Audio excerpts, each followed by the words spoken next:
What's up, Internet Land? Zachamus Prime, aka Zachamus Prime, here with another Transformers third party review. And today, the figures we're reviewing is going to be uh, the Newage Miller and McCoy. And stand. First and foremost, I want to, I want to file an official complaint.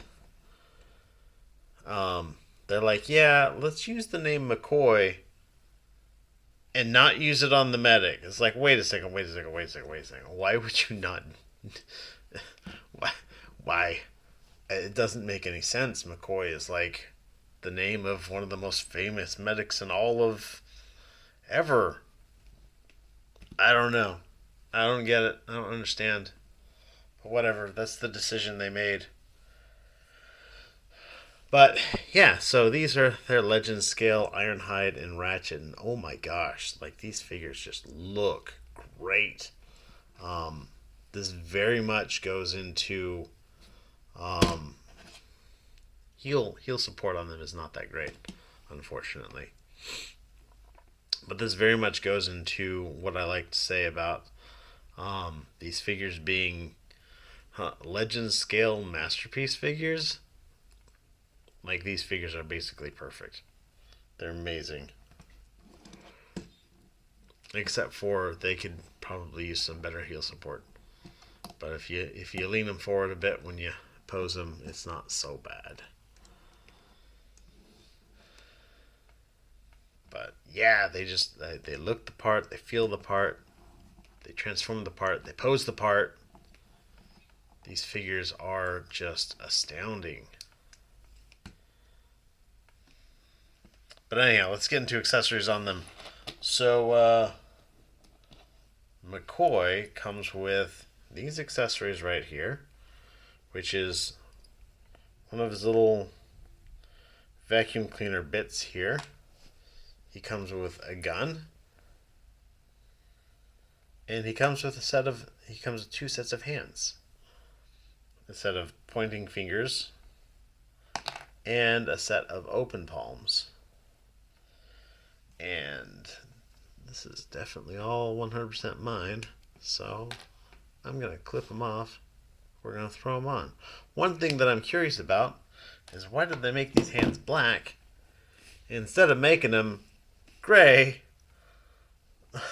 like the figure's hands are? Oops, I should probably actually use the left hand for the right for the right. Yeah. I don't know. So there he is with his hands all splayed out and whatnot. It's good for doing some like high five poses, or focus, focus, focus. Yes, it's good for doing high five poses, or like driving along the highway, flying your hand out the window poses. Or like, I don't know, some like kung fu martial art, put your hands out, put your foot up, kind of stuff like that. Works out. Looks pretty good. He also comes with a set of pointy fingers, which I showed you. We're going to take a look at those real quick. So glad I've got one of these clippers on hand. I'm actually building a model just in the other room, all set up in front of the TV so I can watch Star Trek, actually.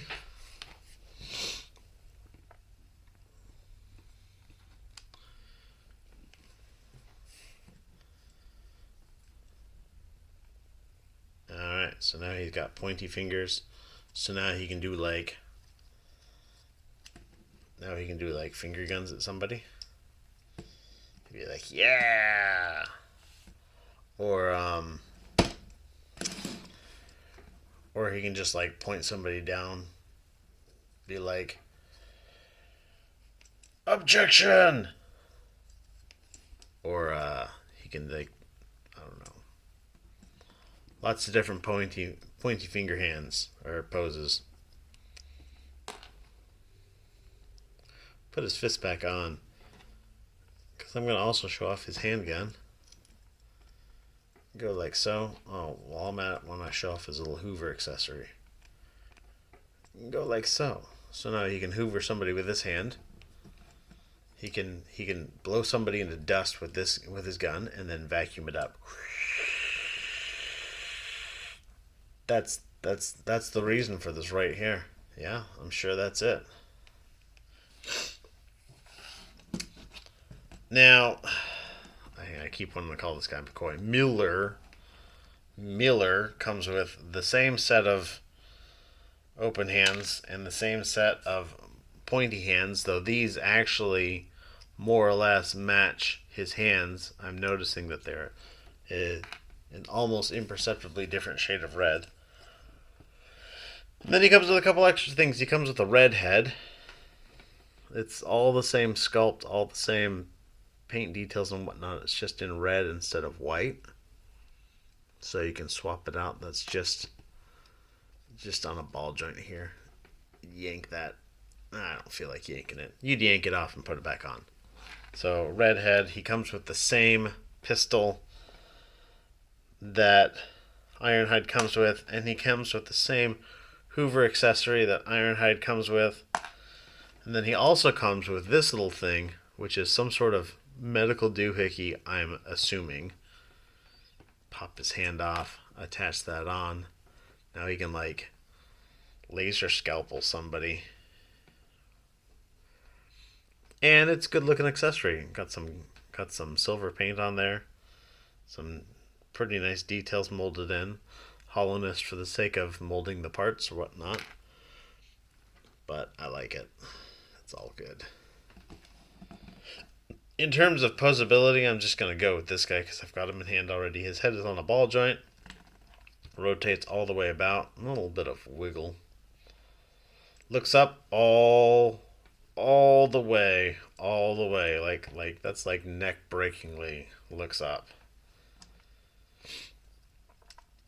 Shoulder will go all the way around. It's on a ball joint, so it'll just rotate around and go out that far. Bicep swivel, elbow joint 90 degrees, wrist swivel. He's got a waist. Works just great. Legs kick forward that much. Kicks backwards that much. Goes out for the full Van Damme. 100% Van Damme right there. He's got an upper thigh swivel. He's got a knee bend at 90 degrees. He's got a below the knee swivel. He's got an ankle tilt that goes like that, all the way. And yeah, that's about it for his posability. Very posable, very nice little figure.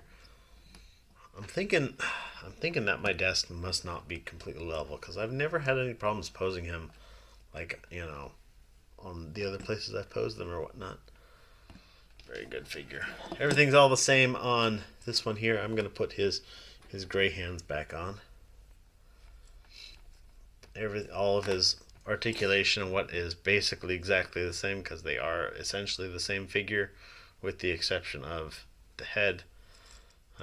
Detail on the crouch is different, and this guy has a light bar which folds during transformation.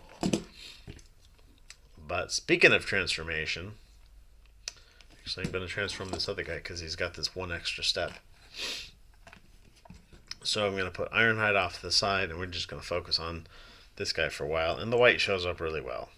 So whatevs. Alright, so first thing you want to do, open up his arms like so. Open up his backpack like so. This is kind of yank all of his chest all apart. You want to take this panel here, fold it up. You want to take these panels here and fold them up.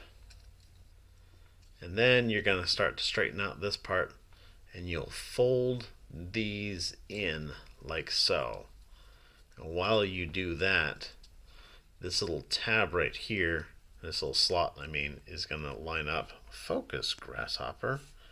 Jeez. Is going to line up onto this tab in here. And so it'll just kind of go like this and line that up.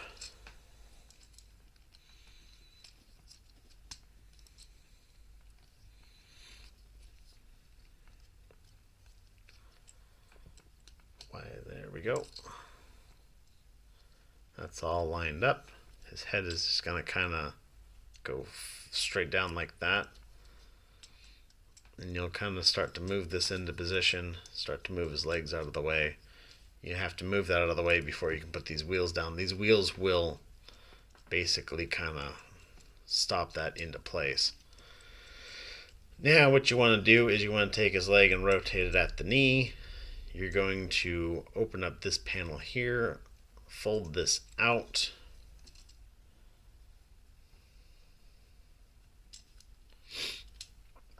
Rotate this, continue to rotate the toe so this blue part is facing out. Now you can put this panel all the way up and fold this up like so. And then this panel on the back is just going to take, it's on this little armature here. Just going to take, move it out, rotate it around. And then this whole thing is just going to plug straight in like this. Ta-da! So we're going to do the same for the other side. So rotate this here, fold this all out, rotate that, rotate the window, fold the panel into place, bumper, back tire,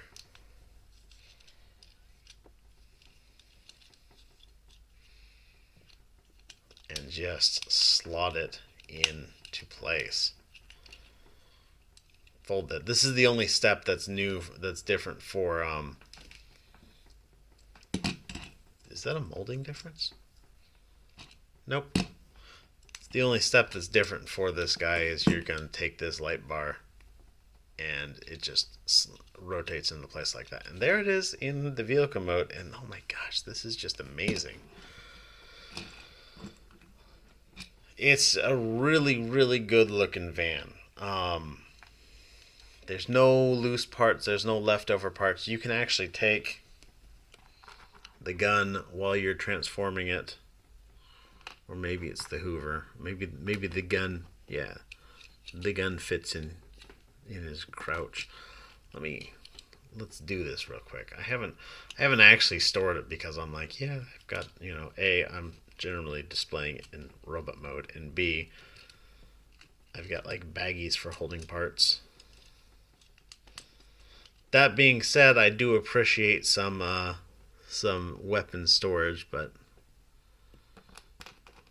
I think this is the only one because I'm looking at that now and there's like a little peg hole down here, but it's the wrong size for this. But you can take this and you can,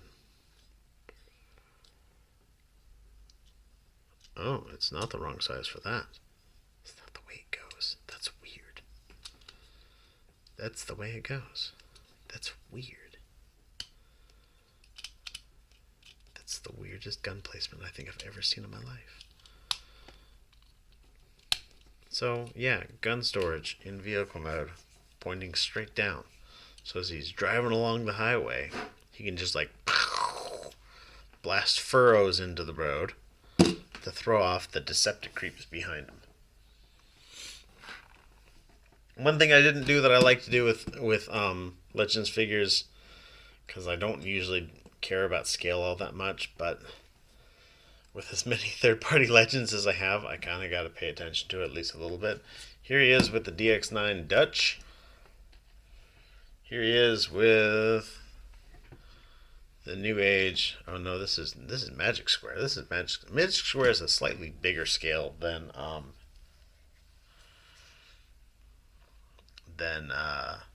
Newage,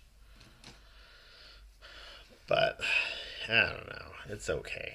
There he is with Jazz. There he is with one of the Car Bros. So he's a good height, he looks great, transforms real well, good posability, great transformation. Also, an interesting thing I want to point out, both of the box arts feature the DX9 Sonic Wizard. supporting my theory that I'm pretty certain Newage is just DX9. Because, as we all know, DX9 used to come out with all sorts of great, um, Legends class figures until this little company called Newage came along, and then they haven't released a single one since. So, it's a fantastic figure, though. I don't know why he's called Miller. Or, sorry, I don't know why this one's called Miller. McCoy. McCoy should be the doctor, damn it. Alright, anyhow, thanks everybody for watching. You guys are fantastic. Everybody, have a great day. Be good to each other. Stay awesome. See you around.